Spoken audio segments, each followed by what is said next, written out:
mbokk yi ñu ngi leen di nuyu kenn ku nekk si turam ak santam ñu ngi rafetlu baax seen ànd ak Ferlo FM 94.0 la voix sylvo-pastorale di tamit nuyu ak gërëm mboolem ñi nga xam ñu ngi ñuy déglu ci ñetti w.jolofactu.com mbokk yi ni ñu ko baaxoo di ko ànd yéen seen émission pencum Jolof tey tamit mbokk yi ñu ngi wéyandi am ci mbégte bu baax dalal ci suñu baay Adramé Sow nag ñu bëri xam nañu ko ci biir Jolof ba ci réew mi yëpp ndax moom def na li nga xam ne lii moom mooy UPS def PS def URD nekkoon tamit PCR bu Barkédji waaye nekk jamono ji responsable adjoint bu URD ci commune bu Barkédji bokk tamit ci li nga xam ne mooy doyen ci wàllu njàng ak njàngale ci département bu Linguère kon Adramé Sow ñu ngi lay nuyu di la dalal jàmm. daam maa ngi laa fay di kontaan ci sa invitation lool di la ñaanal yàlla aussi. alors jërëjëf Adramé yow itam ñu ngi lay ñaanal yàlla yàggal la fii alors tey jii Adramé xam naa ne ñu bëri bi ñu ne dañ lay dalal am na laaj yu bëri lañ lay laaj même say élèves sax yoo xam ni tey ñu ngi fàttaliku ne jàngalekat bu baax la woon bu doon am ay résultats daanaka 100% sax da nga ko daal di am waaye jàngalekat bu soxal la woon loolu des na ci ñëw mais tey Adramé Sow ci biir Barkédji Jolof naka la mën a xam ne mag ñi ñuy déglu gone ñuy déglu ne moom mooy Adramé ak lu ko boole Jolof. man Adramé Sow laa tudd maa ngi juddu dëkk bu tudd Ngaaw ci environ Barkédji foofu laa jànge ci école Barkédji bu tudd tey école Bamol CM2 jóge fa ñëw Dakar dem def école des Manguiers après école des Manguiers def école privée Papa Gueye Fall une très bonne école c'est l'une des premières écoles privé du Sénégal man bi ma nekkee xale ñaar bëggoon naa ko def jàngale walla journaliste. journaliste comme ñun. waaw parce que bi ma ñëwee Dakar suma tuteur mu ngi doon liggéey rajo Sénégal muy Baye Abou Alassane Niang bi ñëpp xam rajo Sénégal. ci environnement boobu laa évolué mu am influence man ci trop pour ma nekk journaliste mais nekk naa jàngalekat. alors nekk nga jàngalekat daanaka sax école bi nga xam ne bii ca nga dale woon ca nga wàññeekuwaat ñëw di fa jàngale. waaw xam nga en 62 laa jógee Dakar dem Mauritanie Nouakchott. parce que temps boobu république islamique de Mauritanie amuñu jàngalekat ñu soxloon jàngalekat suma benn xarit bi ma nekkaloon Dakar wax ma ko parce que mauritanien la ma dem Nouakchott. yaa fa yóbbu sa bopp wala état bu mu la fa yóbbu. maa yóbbuwoon sa bopp. comment ça. parce que temps boobu Mauritanie mu ngi doog indépendance te amuñu ñuy jàngale ñu soxloon ko lool ma dem Nouakchott. ma ànd ak suma xarit boobu bi may dem yóbbaale suma kayit ñu recruter ma comme enseignant ñu yóbbu ma ci benn àll bu sori frontière u Mali Nouakchott frontière u Mali ci école boobu dëkk boobu sax laa jàngee ñuy soxe fetel bu dëkk bu tudd Hamoud nekk fa benn at jóge fa ñibbi Barkédji vacances école ubbi ma delloot foofu ñu affecté ma beneen dëkk bu tudd Boguel Fadwa mu ngi dëkk bu jege Magama ci suma deuxième année Mauritanie ma def examen CEAP yàlla def ma réussir mais bi école ubbee ci vacances yi suma pap posé suma problème Daouda Sow député premier secrétaire de l'Assemblée nationale dans boobu Ablaye Niang moo nekkoon directeur de l'enseignement du premier et du second degré. ban problème la ko posé.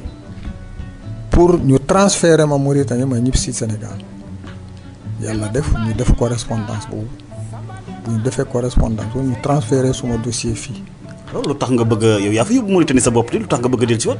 ah comme que léegi mun naa ñib si suma réew jàngale fa looloo tax ma ñëw te aussi suma waajur ñoo bëgg ma dellu si. alors nga ñëw ci école bi nga xam ne bii ca nga dalee woon di Bamul.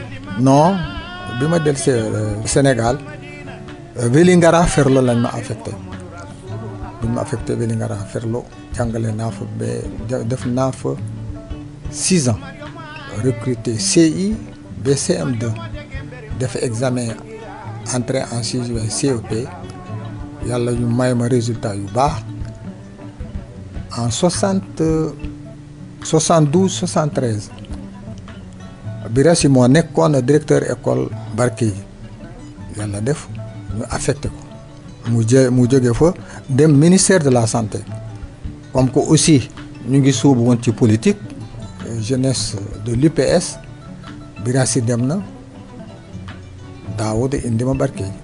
Daouda Sow moo la indi Barkédji. Daouda Sow moo ma indi Barkédji. alors nga continuer fa di jàngale di am résultat yu baax ah.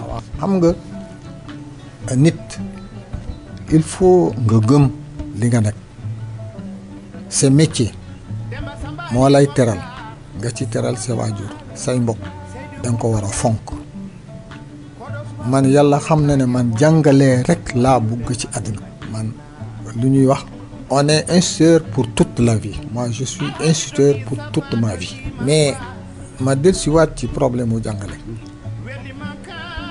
bi ma del see Barkédji ma recruté temps boobu ma di fekk Barkédji ndem si yàlla Bakar Niang pour dog ko war xoox ma nekkoon directeur école Barkédji man ndax moom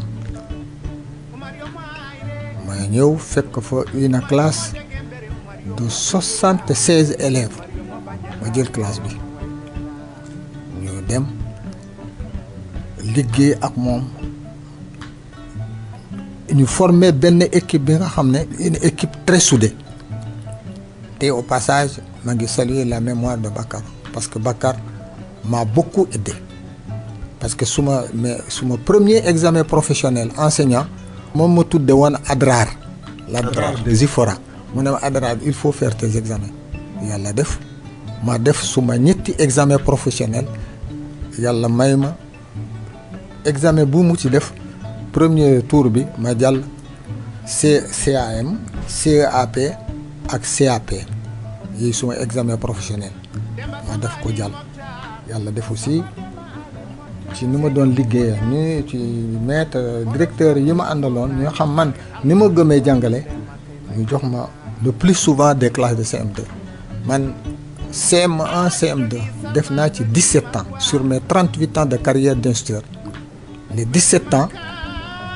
CM1 CM2 CM1 yi je crois que 6 années laa def CM1 li ci dee yëpp CM2 parce que aussi bëggoon naa prouver dara. alors mais résultats yi nga daa am lan moo ko daa may. liggéey rek à 7h30 je suis en classe jusqu'à 1h30 à 3h moins quart je suis en classe jusqu'à 18h30 musuma am fête musuma am Noël musuma am Pâques musuma am fête premier semestre ak musuma ko am les samedis su ma jàngalee ba pare su may fiche maa ngi ko doon def dimanche en classe donc c'est pour te dire ni ma doon jàngalee pas-pas bi mu ci amoon moo taxoon may am résultat yooyu aussi je dois dire aussi que maître bu sévère laa woon. mais absolument maître bu sévère tey sa am na sa élèves sa ancien élèves yu bëri yoo xam ni xëy na ay mag lañu lool fi ñu toll nii mais ñu ngi koy fàttaliku mais lan moo taxoon sévère bu lan moo ko waroon da nga demoon ba terroriser say élèves donc. en tout cas c'est peut-être que je voulais très bien faire mais. mais pas pour soxot non. non pas pour soxot. parce que say doom ak en général nga doon jàngal say jërbaat. sumay doom sumay jërbaat mais bi ma demee ba si kanam ba xale yi xam ni ma suma sévérité yëpp pour seen intérêt pour ñu jàng mais amatuma problème te aussi j'ai commencé à faire de l'âge ma ngi commencé woon am encore am beaucoup plus de pédagogie ci nan nga yore xale. mais doolu xale ba waajuram ñëw àkk si la wala yooyu amut. non ba ko musuñ ma àkk si mais xam nga aussi donc dafa sori si waajur bon am na ay dóor yu ngay dóor xale même su fekkee ne sa waajur yi ñëwoon ci yow mais xam ne kontaanul ci yow mais sévérité boobu yëpp ils ont compris résultat yi ñu doon def moo ko compensé dañoo xam ne kii du soxor mais xale yi la bëgg ñu tekki ëllëg waaw. alors tey yaa ngi koy fàttaliku ci na nga ko daa doxalee tey jii boo toogee ba am at yi nga am lan nga ci jàpp yaa ngi koy wax ne fa nga tegoon sa tànk foofu la wala yaa ngi koy rëcc wala am nga élèves yu lay seet si ba tey wala. monsieur Ndiaye je dis que très sincèrement man xale yu Barkédji doomi Barkédji mënuma leen fay ci àddina mënuma leen fay parce que nit élèves yi nga jàngal xam nga comme on dit le meilleur juge et le juge le plus sévère c'est l'enfant mais tant qu'ils sont ñëpp respect buñ ma ameel estime buñ ma ameel ak lépp liñ ma ameel mënuma leen fay. en tout cas li nga am na solo xam naa ne ba tey fàtteego parce que maa ngi la fekk ngay nafar ab téere boo xam ne bii ñu ngi ko duppee les larmes de Jamila lan moo la si xiirtal ba tey yaa ngi lire ay œuvres mais jàngalekat wax naa la on est instituteur pour toute la vie jàngalekat warul bay lire heureusement que man ba tey du ma sol ay lunettes maa ngi lire parce que lii c'est une nourriture la lecture nourriture la. moo lay dundal nii. Malheureusement nos enfants ne lisent plus et c'est ça moo expliqué tey niveau xale yi les enfants ne lisent plus. alors en tout cas def nga ci li nga ciy def am nga résultat yi nga xam ne am nga ko ci alors jàngale jamono jooju xam yombutoon dans le département de Linguère parce que bokk nga ci doyen yi. mais yow si man dama waaru ci yàlla ci njàngale léegi bi quoi bon peut-être que dinañu ñeneen ñi dina wax ne je suis un nostalgique mais j'ai repris la craie maa ngi jógee tey Ngeexoo am naa sumay sët yu ne fa nekk ñu ngi jàng ci ay école mais man li ñuy jàng man dama waaru ci yàlla xaw ma ban façon njàng la ñuy jàng. dafa baaxul wala. xamuñu da duñu lire duñu comprendre dara dama mujj dem mu confectionner ñaari tableau j'ai repris la craie maa ngi leen di encadrer. yow mi si moom yaa jàngal say sët. waaw mais su ma leen jàngul duñu ils seront foutus. mais yow dañu leen jàngal mbaa doo leen jàngal programme bu passé. non enseignant ak médecin dafa war a ànd ak jamono avec innovation pédagogique yu bees curriculum bu bees bi ci lay sukkandiku damay jàng mais c'est ce fameux curriculum maîtres yi woon ko. curriculum bi. les maîtres là. ku ci honnête dina la wax je ne maîtrise pas encore le curriculum. mais ban naka ngay jàppee maîtrise kon 900 heures yi kay xëy na buñ ko motal xam ne buñ ko motal xam nañu. man ay maîtres ñu koy appliquer ñoo ma ko parce que si il faut former les gens il faut ñu former leen. pourtant ñu ngi former xaw ma ban genre formation ngay wax.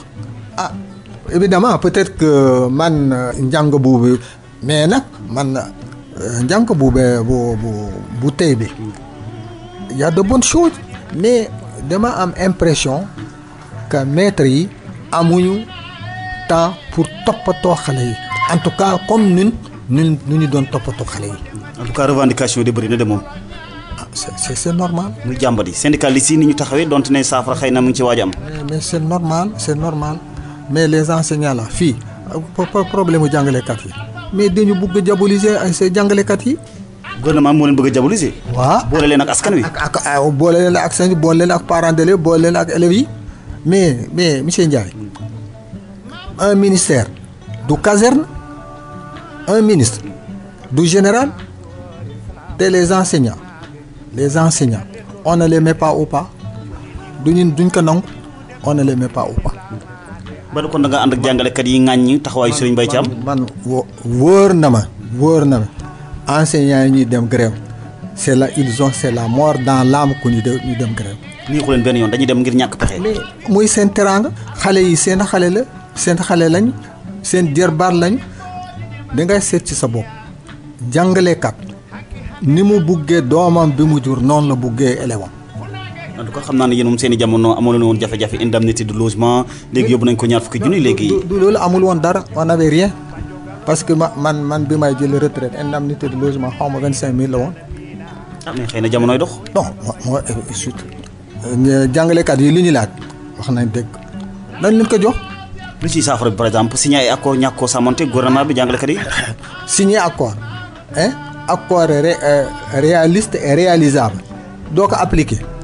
alors comme ni nga ko waxee rek xam naa li gënoon a am pàcc bi gën a am solo wàllu njàng ak njàngal lu ci am solo la ndax taxawaay bi nga xam ne bi amoon nga ko ci mbokk yi may fàttali yéen a ngi ci Ferlo FM ak Jolof Actu seen émission pencum Jolof ñu ànd ceeg Adramé Sow nekkoon PCR bu Barkédji nekk jamono ji responsable adjoint bu URD.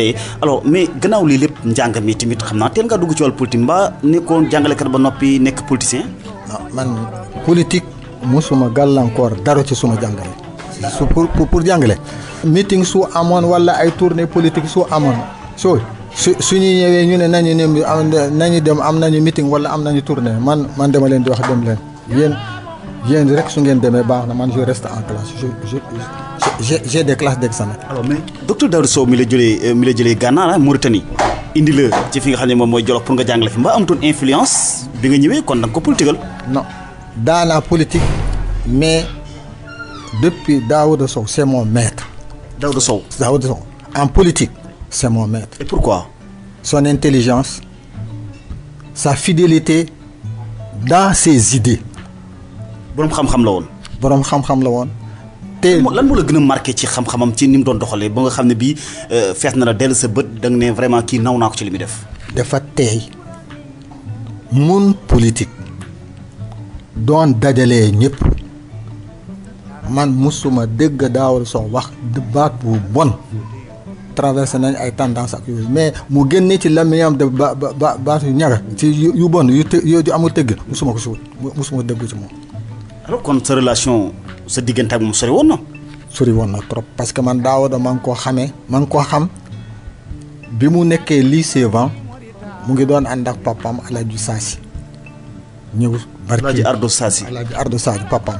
temps boobu mu ngi lycée lycéen temps boobu lañ ko xam mu ànd doon ak papaam ànd ak suma papa Mamadou Sadio su ma ne papa Yara Diallo Galo Góora Yërim Booli Raaka Sira Daku Birasi Dadal ñii la àndaloon temps boobu laa xam Daouda. alors yàgg nga lool kon dund nga ci tendance yi. oui dund naa tendance bi mais. tendance Daouda Ablaye Niang c'est des tendances yu ma marqué trop su tendance amoon dañuy def tendance bi jeex mais il se retrouve d'ailleurs ñun dem nañu à un certain moment sax ñuy àndaan ak ñoom dañuy dem ko ñi dañuy nax parce que ñoom day mel ne ñoom dafa am dañuy bari yëgoo dañuy diil dafa am yu ñuy sóoraale ci suuf ñu xamuñ ko ñu indi fii ñun ñuy reyante. yéen militants ngay yaakaar dem ba yaakaar dañ leen bëgg a boole yéen rek. seen tendance après la tendance c'est terminé. ay jamono yan la ay élection primaire wala lan tendance dëgg kon yan jamono dana am. problème au renouvellement la veille des renouvellements des instances du parti. oui parti socialiste. parti socialiste il y avait l'UPS et puis le parti socialiste. avec démocratie bi ñu doon ceytu. bon démocratie tu sais je sais que Daouda c'était un homme consciencieux et aussi Ablaye parce que ñun sax dañu doon wax ne Ablaye ak Daouda ay xarit lañu woon depuis bu ñuy jàng te loolu ñu doon defee seen tendance et aussi après les tendances comme nu ñu doon retrouver woo man dama gëm ne seen xarito bi dafa dëgër. alors mais dund nga ci parti socialiste mais quand même bi Djibo Ka génnee ndéem ci yàlla tamit rek da nga génn ànd ak moom génn bi noo ko jàngatee moom Djibo ci parti socialiste. il avait raison de partir mais yow nga judd depuis le lycée nga nekk ko ci parti liggéey ci am ci ndomba yu nekk défendre ko partout nga dem ba en certain moment ñu jël nit jaarale ko ci fenêtre ñu def ko ci sa kanam mais loolu normalu nit kooku ci parti socialiste kon mooy kooku mooy kan. tous les problèmes du PC Abdou Diouf hein. ah bon. ah oui. lu tax parce que moo jël yi nga xam ne moo jël ay nit jaarale leen ci fenêtre teg leen ci kanamu Djibo Ka Moustapha Niasse ñoom Ablaye Matar Diop ainsi ak ñeneen ñi tous les grands responsables du parti socialiste. mais ki taxawal parti bi nag Léopold Sédar Senghor boobaa noo koy def. Senghor mooy indi Abdou Diouf mais aussi on ne finit jamais de connaître quelqu'un. Il faut se méfier des gens qui ne parlent pas. C'est la même chose. Qu'est-ce qui se passe à l'AFP? Je ne suis pas militant de ce parti. À l'AFP, au PS, à la LD, qui était l'un des partis, à part le PS, le plus structuré. Yep, toj. Est-ce que yaakaaroon ne Adramé Léopold Sédar Senghor dafa waajul toon dëgg-dëgg parti bi laata muy dem. Ah Senghor moom ngand la. Senghor kon ki mu ko jox moom mooy erreur. Ça, je ne m'en cache pas. Peut-être Léopold Sédar Senghor kon dafa juum ci Abdou Diouf ni mu ko joxee. Peut-être. C'est pourquoi je dis qu'il faut se méfier. Il faut nga moytu nit ku dul wax. Il faut nga moytu ko. Am na lu tax Abdou Diouf silence am bi donc. C'est un silence qui tue. Ah, regardez aujourd'hui le PS. Man Adramé fi ma toog su ma moitié PS la parce que munoo nekk militer dans un parti pendant plus de 30 ans nga régner lépp sa jaar ci parti bi. Alors kon Djibo tey bu génnee parti socialiste Abdou Diouf moo tax donc. C'est sûr. naka. Ah le congrès sans débat. que c'est illustratif. yéen ñi nga xam ne mosuñu jënd carte mosuñu militer xamuñu dara ci parti nga jël leen rek jaarale leen ci fenêtre yi nga teg leen ci kanamu nit yi. alors mais yow da nga merle Djibo Ka mais sa xaritoo bi nekkoon bi doxoon sa diggante ak docteur Daouda Sow mais Daouda mi ngi woon parti socialiste quand même. waaw xam nga politique c'est compliqué c'est complexe. politique li nekk ko ci politique yow mi ko dund des fois dangay dem dangay jaar man wax naa la Daouda c'est mon maître li tax Djibo dem moo ma tax bay Daouda.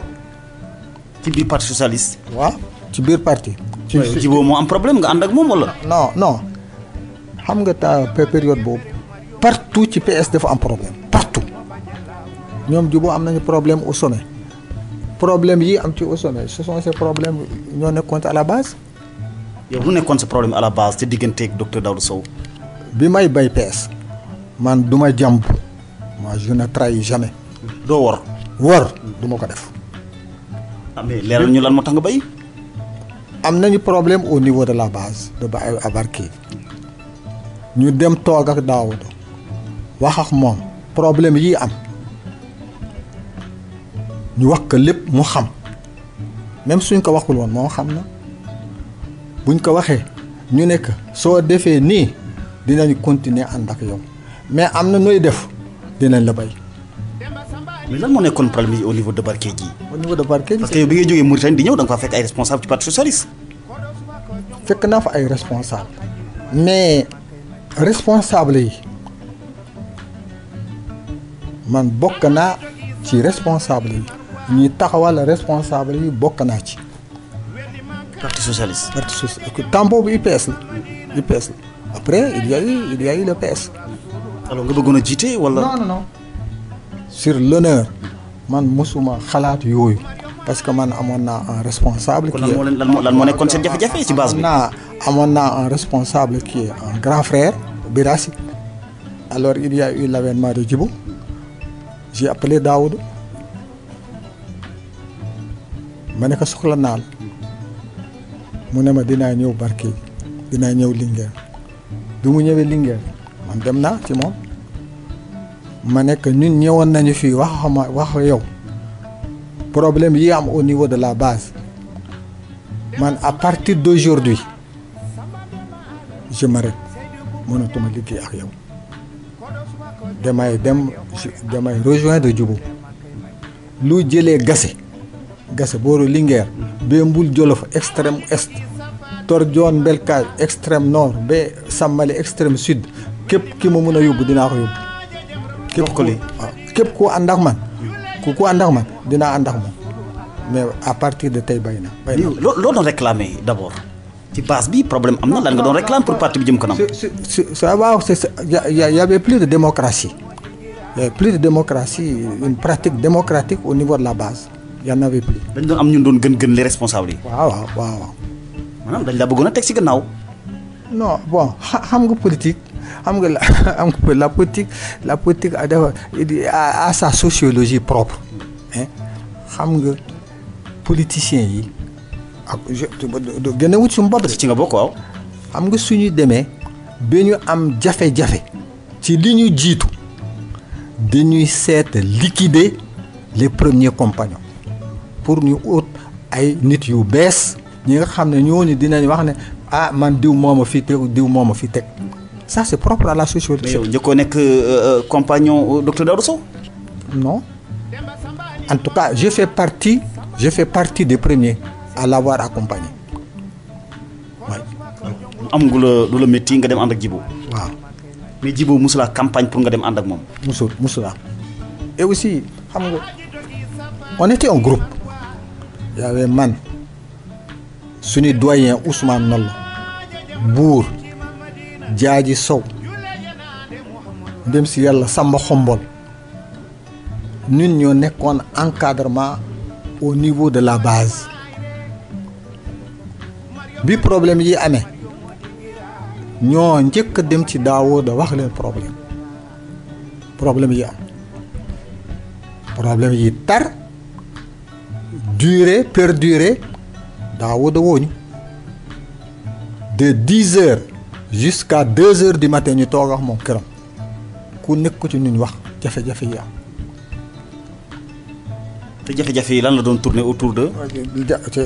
absence de démocratie au niveau de la base bu loolu amee mais luñ ko waxoon ñun dañuy exécuter dañu ne woon am na nooy def dinañ ak continuer ànd ak yow am na nooy def dinañ la bay. Djibo musuma campagne dama sentir au niveau de la base bi su ma àndul ak base bi dem bay. yow da ngaa dem fekki base bi kon rek. non c'était base bi ci laa bokk base bi taxaw nañ njeexeen nañ dem bon moi j'ai tant soit peu am naa expérience politique nous sommes un groupe dama bëgg suñuy dem c'est tout le groupe qui part suñuy demee ñu am doole ñu am un poids ñu respecté ñu parce que Djibo bi mu ñëwee Barkédou la première fois le premier meeting bu mu tenir Barkédou. yaa ko organisé ak Awa Dembal.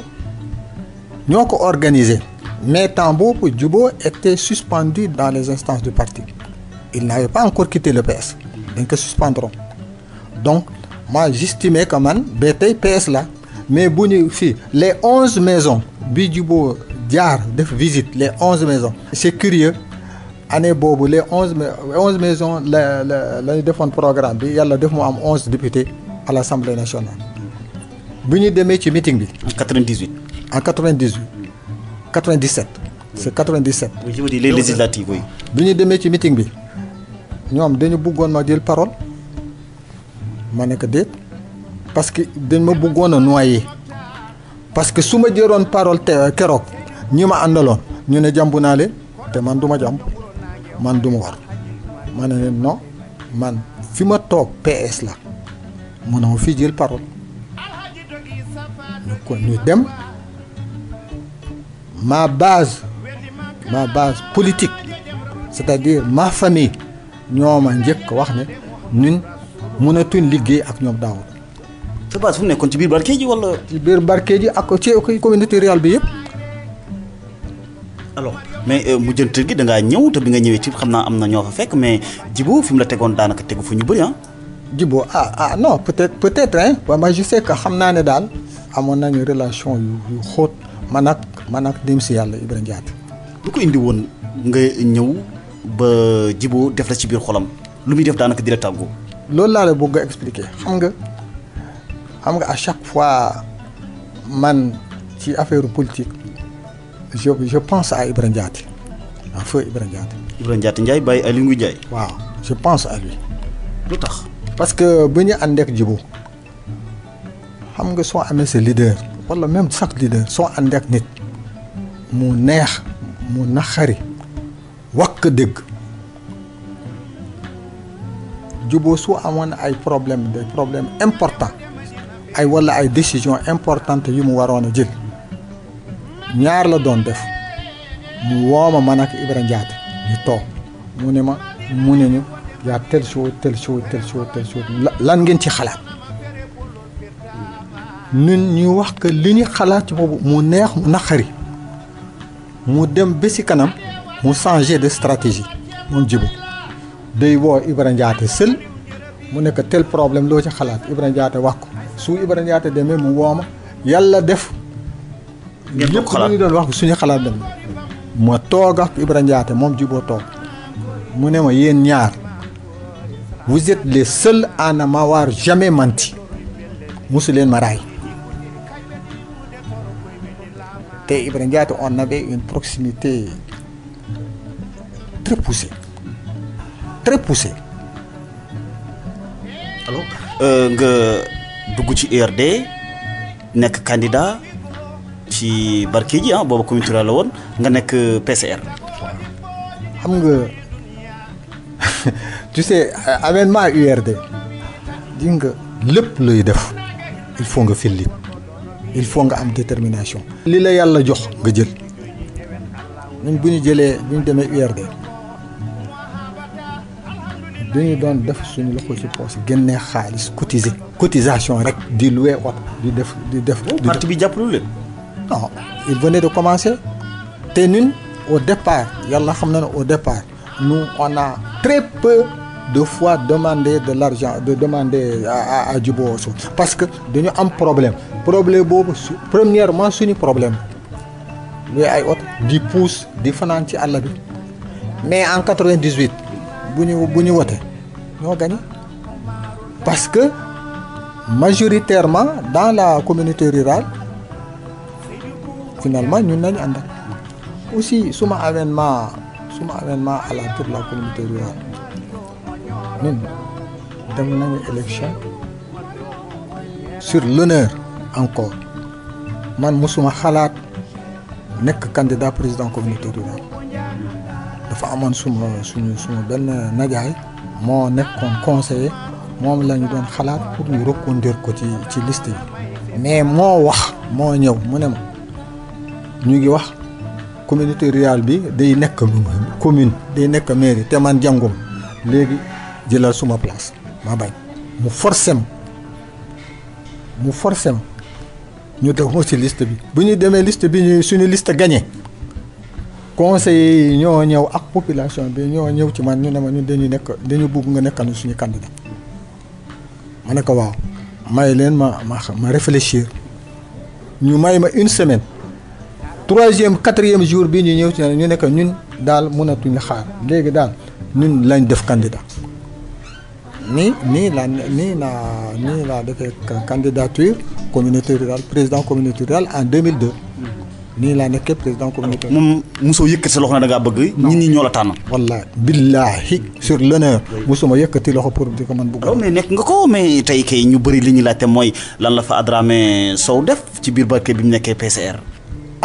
def naa ay nit tamit bu ñu la booloo jiital la tamit sacerdoce la.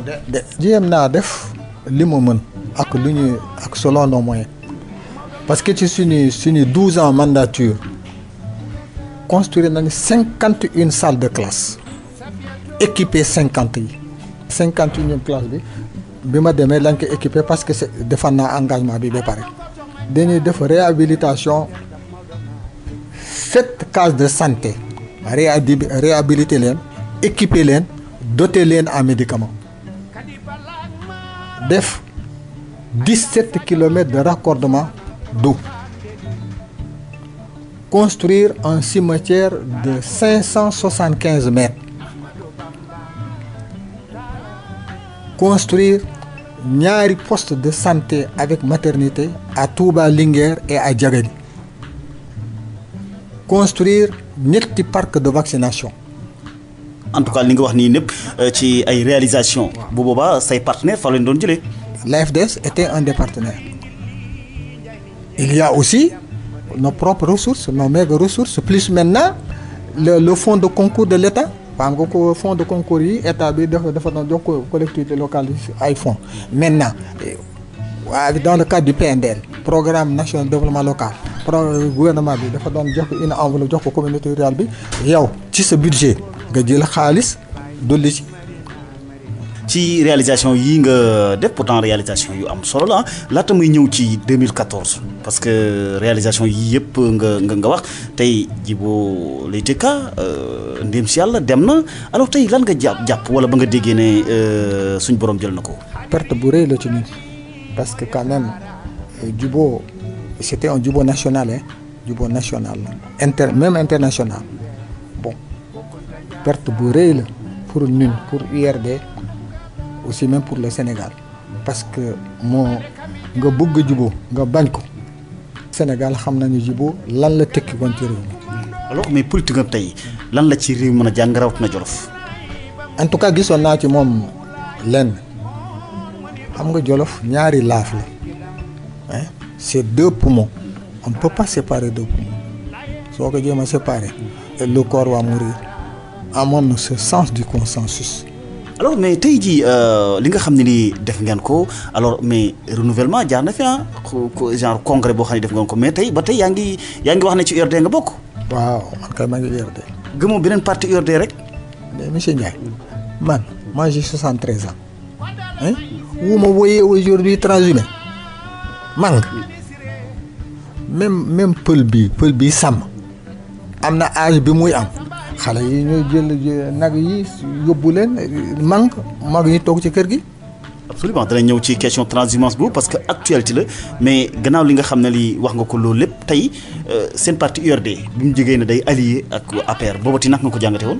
waaw ça président Macky ci inauguration. siège bu bees bu Sonatel bu ñu invité Djibo keroog bi ko président lancé appel boobu. président moo ko waxal boppam keroog bu levée du corps Djibo fale hôpital principal moo ne moo dawal otam dem ber kër Djibo wax ko mu ne dama bëgg nga ñëw ne jour nga ñëw ñu liggéey réew mi bi mu ko waxee Djibo mu ne dégg na dinaa dellu Jolof su ma delloo Jolof bi may génn PS di créer renouveau bi ma yegg si dama dem Jolof wax ak ñoom ñu ne ma génnal ma créé URD dinaa dem Jolof wax ak moom et effectivement convoqué na benn réunion à Daara mu posé problème li ko ma ci def unanimement tous les responsables des communes nee na ñun d'accord nañ na nga ànd ak moom comme que dafa nee na nga ñëw ngeen liggéey réew mi àndal ak moom. alors mais naka nga gisee compagnonnage bi ànd bi. bon xam nga def nañu ànd bi ça n'a pas fait presque motul sax 2 ans il a quitté ce monde bon xam nga les alliances les coalitions ci man njàngat bi mu ci am c'est pour tuer les petits partis. alliance et coalition yi. waaw. les petits partis ñoom ñooy ànd def alliance di coalition di wala. les petits partis ñuy def coalition ak wala alliance avec les grands partis c'est pour mourir. c'est quoi interroge l'histoire politique récente du chose. oui PS donc. AFP LD ak ñeneen ak AJ ak ñeneen parce que dans ce pays là man lenn moom la parce que nit yi c'est comme gëmatuñu dara ñoom xam nga lu ñu gëm lu ñu am rek lu ñu def ci seen gémmiñ rek lañu am. mais URD kon ci la bokk. mais je n'explique pas l'URD je n'explique pas l'URD parce que ñëpp ñuy allié ci parti yu rëy yi les partis au pouvoir dañuy dem jël fii benn poste jokki ba si yàgg ces gens là mordent au gâteau et finalement ñuy pat te aussi ñu créer ay problèmes te aussi ça ce sont les partis au pouvoir qui font ça hein c'est pour détruire les autres partis c'est li ma la wax. d'accord mais gannaaw loolu tamit fi mu toll nii def ngeen seen alliance alors balaa ma génn ci loolu jéegaan seen congrès bi ngeen def jéegaan seen ci bopp URD. non ce n'est pas un congrès hein. Ce n'est pas un congrès. C'est quoi encore renouvellement? C'est-à-dire que c'est Assemblée générale. c'est des xam nga il y a eu l'instance, le bureau politique de l'URD s'est réuni en convoquant les responsables des départements. Nous toog waxtaan parce qu'il fallait trouver un secrétaire général intérimaire. Bon, et puis sincèrement Diegane mérité na ko dañ ko jox mérité na ko. Bon, maintenant ñu def ay quelques retouches ci configuration parti bi. Alors looy xaar ci moom en tant que secrétaire général par intérim URD. dina sonn de.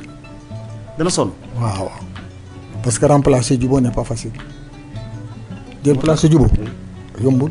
moo tax looy xaar ci moom par exemple ci doxalinam. ah li ma xaar ci moom na dem ci nit yi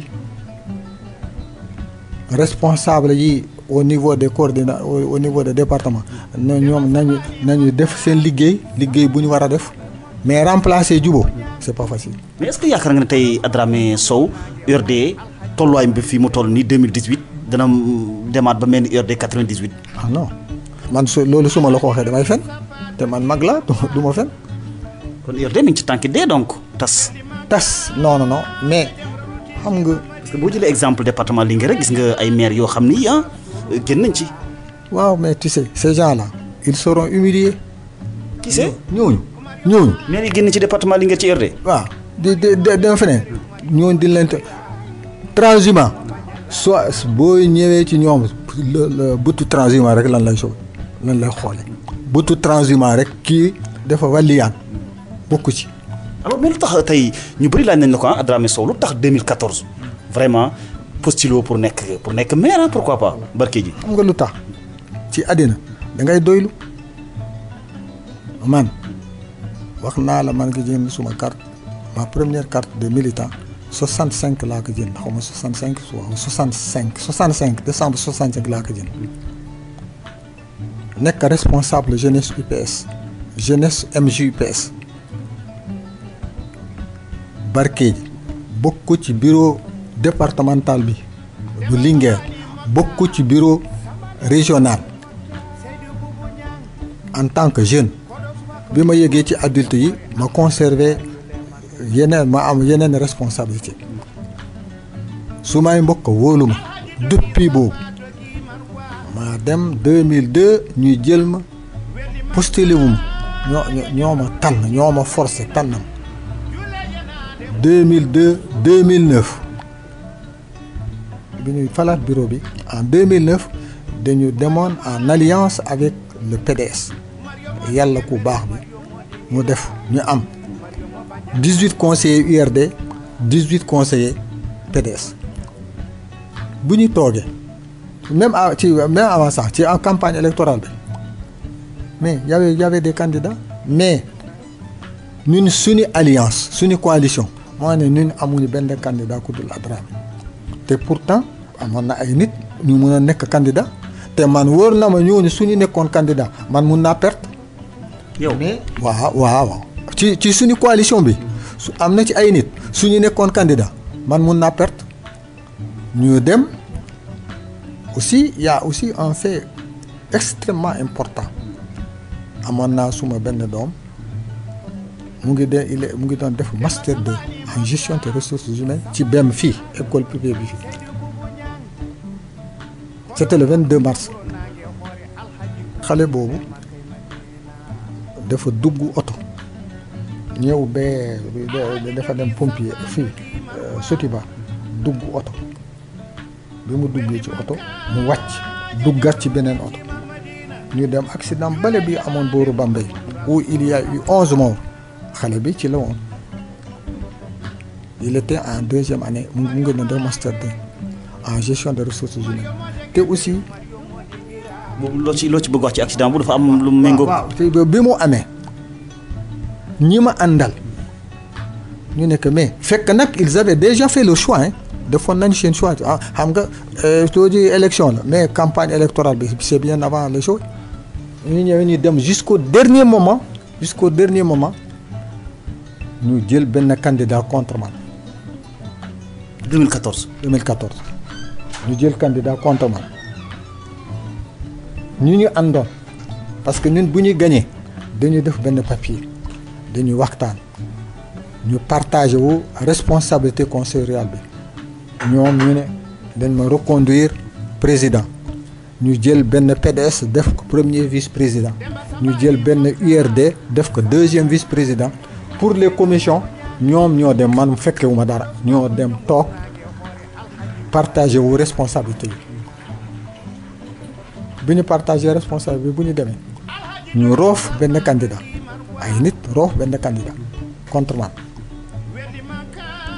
fekk da kayit boobu bi ñu defoon dañ ko jox dañ ci jox Djibo copie jox ci Habib Sy copie en toute sincérité départ bi Habib mosu ci dugg Habib moom dafa ne woon comme que waa Barkédji waxtaan nañu d'accord nañ ci lii suuf man ñun d'accord nañ man ak Djibo mais xam nga aussi responsable bu nekk am na entourage il y a eu des gens qui me combattaient au niveau du département ailleurs bon ñu roof benn candidat mais bu ñu roofee benn candidat boobu les gens ont dit que feu Thiam Alioune Thiam la commission d'installation bi ñu ñëwee fekk ñu def ay ak tic-tac nii pour déstabiliser mais ñoom dañu nee na Ablaye Wade ci boppam su ñëwoon fii ci maison communautaire Barkédji bi du ñu woteel kenn ku dul Adramé ñu dem ñu wote sur les 45 man ma am 38 bi loolu pare ma première déclaration buñ ma installé dama nee ne su ma dund ba suma mandat jeex c'est mon dernier mandat. Pourquoi? Mais ñi ma àndal su may nawle lañ gënuma leen ndey gënuma leen bay jàppale leen ma pendant 2 mandats man ma toog fii rek ma cramponné suut man du ma ko def man suma deret ma yoma loolu. Alors kon sa kaddu boo waxoon la. Voilà te aussi en 2014 écrasante majorité population Barkédji day ne woon yow waxoon nga dangay bay mais doo bay ma ne ko man li ma xis a wax de du ma ci dem. D'accord mais bu boobaa man nga am benn point benn élément boo xam ne da nga ko pousse. loolu bëggoon nañ ko mais ki ñu bëggoon pousse moo bañ doxul daal. muy kan. Non je ne peux pas ça naa ma ci jéggal naa ma ci jéggal bon ensuite te aussi dans la vie àddina mais da ngay doyle seetal 65 ba 2014 say mbokk wóolu na teraanga bu ñëw ñu jël ñu xam seen bopp jox la ko te aussi man ñuy def politique avec l'avènement de l'APR ñuy xale yi def ñuy def politique foofu ce sont mes enfants ce sont mes frères mes petits frères ce sont mes neveux hein tu me vois man à mon âge ak teraanga biñ mu mbokk yi su may mbokk yi defal fi depuis 65 bi may dem may xëccee su may doom baat. D'accord mais en tout cas tey jii ñetti minutes moo ñu dese bu fekkee ne mairie bi ni tey Ousseynou moo ko jiite tey ban regard nga ci am ban gis-gis. Non sincèrement je suis en retrait de ce chose. maa ngi koy ñaanal parce que keroog bi ñuy def passation de service man amoon na ay conseils yi ma ko doon parce que ñun xëccewuñu te aussi suma doomi bàjjan la en tout cas ñaanal naa leen yàlla nañu góorgóorlu mais nañu moytu suuf foncier bi. waaw nañu moytu suuf wax naa leen ko fukki yoon. da nga rencontré li ni mel ci jafe-jafe bi nga nekkee PCR. soo yaa fuusee ñu def loola ay giraawaay wala soo fekkee ne da nga xër bëgg loo lekk nga am ci problème. mais léegi xëy na problème foncier amul Barkédji. En tout cas dégguma foofu problème posé pour terminer. lu tax nga leen avertir ci foncier boobu. soo dégloo rajo yi lu ñuy wax partout ay problème suuf partout ay problème. mais Barkédji xëy na cas exceptionnel. Non c'est-à-dire c'est un conseil benn conseil là bon je voudrais terminer pour dire quelque chose je voudrais parler de Magatte Lô. Magatte Lô un grand homme. Il a écrit l'heure du choix, les événements de 62. Il a écrit le temps du souvenir. Il a écrit syndicalisme et participation responsable. Lu tax mu marqué la. C'était un homme digne, courageux. Et j'invite xale yi nañu seet livre boobu l'heure du choix et le temps du souvenir ñu lire ko parce que c'est extrêmement important. Et il y a tant d'autres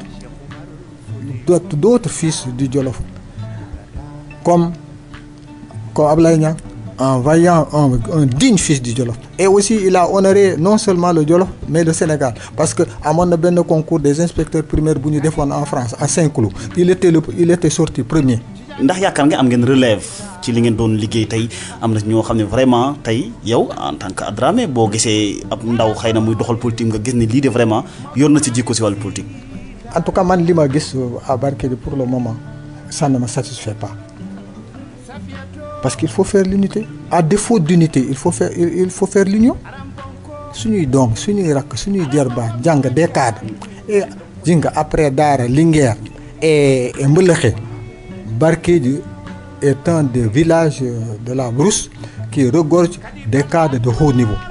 Le directeur de la Sokosi, il est de Barkédji, il a été mon élève. Nous avons des gosses, des fils de Barkédji qui travaillent dans des multinationales un peu partout en chose, des fils de Barkédji qui sont dans des organisations interafricaines, des ingénieurs. Mais loolu lépp amul benn impact ci dëkk bi ci Barkédji. Non, am na parce que il y a 2 ans de cela, quand le forage est tombé en panne, ils ont créé une association pour action. mbaa bokkut ak cadre unitaire bi. Non bokkul ak boobu c'est politique. ah c'est politique moo tax ba ma ko junjee am na lu ma ci bëgg a xam. Bon non enfin ça l'association ñoom seen association elle est apolitique. Oui je veux dire je veux dire loolu bokkut ak cadre unitaire moom c'est politique ah. cadre ça il faut interroger ces gens-là. ñoom seen góor parce que man xaw ma ci buñ koy former wax nañ ma ne que lépp lu ngeen mënta def na ngeen ànd su ngeen àndul dinañ leen rey comme ni ñuy reyee melantaan.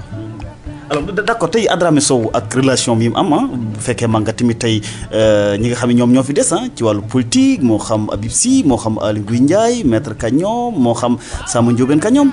J'aime beaucoup Habib. Ah bon? Ah oui.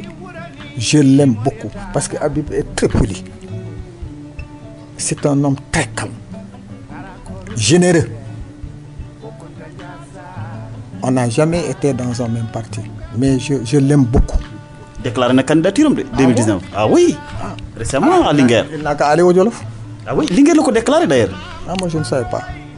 Mais yaakaar nga dana mën a am dara. Ah pourquoi pas? Il n'a qu'à battre campagne. Il a été ministre, il a été directeur de cabinet du président de la République. Il représente quelque chose, hein. C'est un homme qui n'est pas inconnu, hein. Alors mais ñi ci des ñëpp. ñaan ñi ci des ñi il y a Aly Ngouille Ndiaye, il y a Samba Ndiobène, maître Katousa. Voilà, on dit que moi je suis ça me fait rire quoi. Ah oui dañ lay remonana parce que d'abord li ñi njëkk a def jàpp nañ ne xëy na sa doom yu bëri Samba Ndiobène la ñu ànd ak wala. su may doom ñaare ñii ils ne font pas la politique.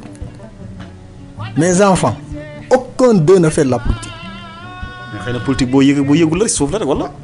Ah en tout cas waaw non c'est-à-dire moi je vous dis man li ma lay wax li ma xam la lay wax man li ma lii ak Samba Ndiobène ak Aly Ngouille c'est la même chose. Je te dis que man Ibrahima Diaté était mon grand ami, un grand ami.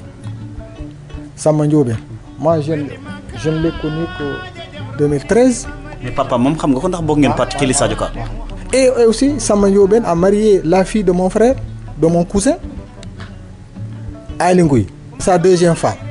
Mais c'est ma nièce, sa maman suma doomi bàjjan la, son père c'est mon oncle maternel. kon de da ngay maandu xanaa seen diggante. da ngay maandu seen diggante. damay maandu. bay nag góor gi nag bayil politique famille bi ngay wax nag yow itam nag politique moom vision la par rapport ak seen vision. non tu sais ñun on n'a plus rien à prouver lu ñu doon prouver naa ko si on n'a rien prouvé on ne prouvera plus jamais. conseil rek nga am. conseil. mooy ban conseil par exemple tendance la ñuy def ñoom ñaar wala. ah ça je ne sais pas ah dund nga tendance à l'époque mais ba xaw ma ñii ne xaw ma ni ñu doxal noo ko jàngatee.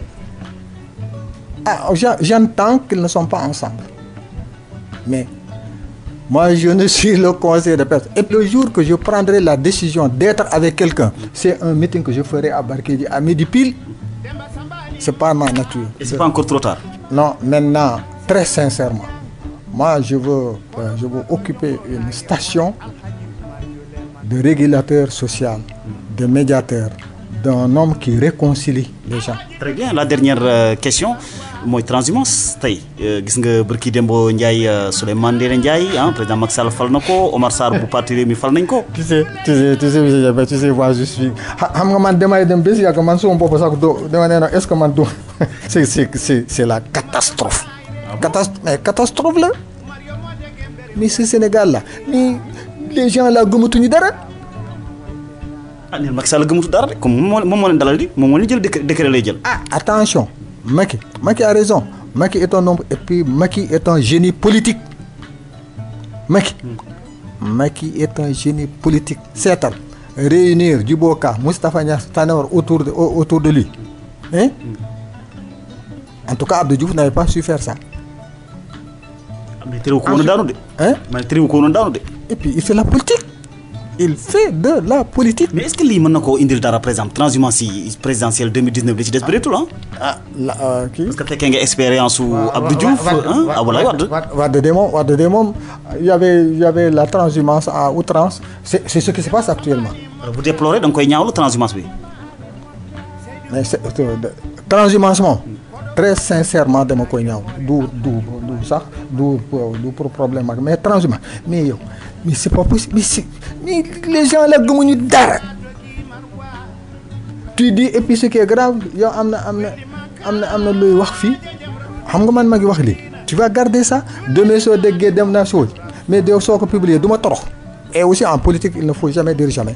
Très bien ñu bay la nga tàggoog ñi ñu doon déglu ci Ferlo FM Daara ak www.jolofactu.com. bon d'abord maa ngi lay sant bu baax et puis occasion bu baax la pour man pour xam na parce que doomu Jolof nga surtout mboy naan bi nga dëkk cosaan la et aussi ci li ngay yëngu yàlla na la ci yàlla jàppale te aussi li mooy wax rek le Jolof c'est une vieille terre d'honneur, de fierté et de dignité. Depuis les Bourba Jolof musul fare gannaaw. Je me rappelle man bi may def suma pratique CAP leçon d'histoire bi ma doon am c'était le Grand Jolof. Donc le Jolof a signifié depuis la vallée du fleuve jusqu'aux rives de la Gambie yëpp Jolof c'était le Grand Jolof.